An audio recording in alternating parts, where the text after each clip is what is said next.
Red Notice is the latest directorial release from Rawson Marshall Thurber, starring Dwayne Johnson, Gal Gadot, and Ryan Reynolds. This marks the third collaboration between Thurber and Johnson, with the two having previously worked on 2016's Central Intelligence and 2018's Skyscraper. This picture was originally intended to be released via Universal Pictures, but the pandemic happened, causing delays, cancellations, and budget increases. After all this, Netflix ended up acquiring the film for distribution, making it their most expensive project thus far. So in Red Notice, Johnson plays criminal profiler John Hartley, an FBI agent who is brought in to assist Agent Urvashi Das of Interpol, played by Ritu Arya. They aim to investigate a potential theft of one of Cleopatra's 3 Faberge eggs being held at the museum in Rome. These jeweled encrusted eggs serve as a highly valued historical artifact gifted to Cleopatra by Marcus Antonius, according to this film's lore.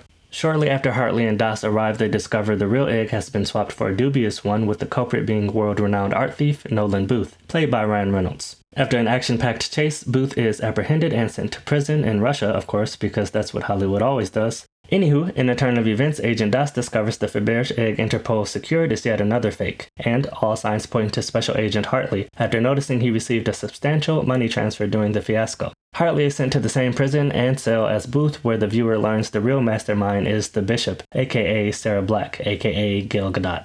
Booth wants to beat the Bishop and acquire the remaining eggs. Former Special Agent Hartley wants to arrest the Bishop and clear his name, and more famous world-renowned art thief, the Bishop, wants the 2 remaining artifacts as she intends to sell them to an Egyptian billionaire. So Hartley and Booth form an uneasy alliance and break out of prison, and thus a game of cat, mouse, and Carmen Sandiego begins. So based off all of this, the film's plot may seem hard to follow, but that is not the case, believe me. Everything in this film is pretty straightforward, even the plot twist. If there's something you don't understand, Ryan Reynolds is there to explain it to you via a "this is your mission should you choose to accept it" montage. The action is, for the most part, palatable. The 3 leads are in roles that they're very familiar with. They proceed to do what they do best. Johnson beats people up and plays the straight guy, Reynolds plays the wisecracking eccentric guy, and Gadot emits butt-kicking confidence with a splash of humor. The first-person flyabout camera work can feel a bit ostentatious and frantic, like a refurbished drone attempting to navigate a solar storm. This didn't occur too much, but when it did, it was very noticeable and quite jarring.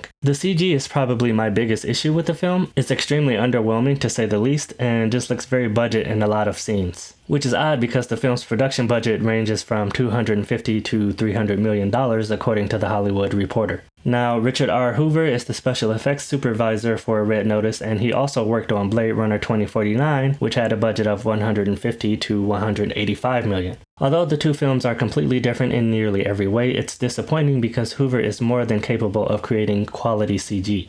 As for the soundtrack, the score is helmed by Steve Jablonsky, some of whose works include a few Transformers films and Skyscraper, among many others. The film fits the heist comedy genre, and the score is analogous to most works in that genre. The overall cinematography establishes its own flair, but occasionally falters during scenes set in Russia and Spain. Being a heist film, it's a globe-trotting adventure taking place in locations like Rome, Bali, Russia, Valencia, Cairo, Paris, and Argentina. The problem is the overwhelming majority of scenes showcasing these beautiful locations take place indoors. Atlanta, Georgia served as the primary shooting location, with some of the filming being done in Italy and Paris, but again, it's a pandemic production.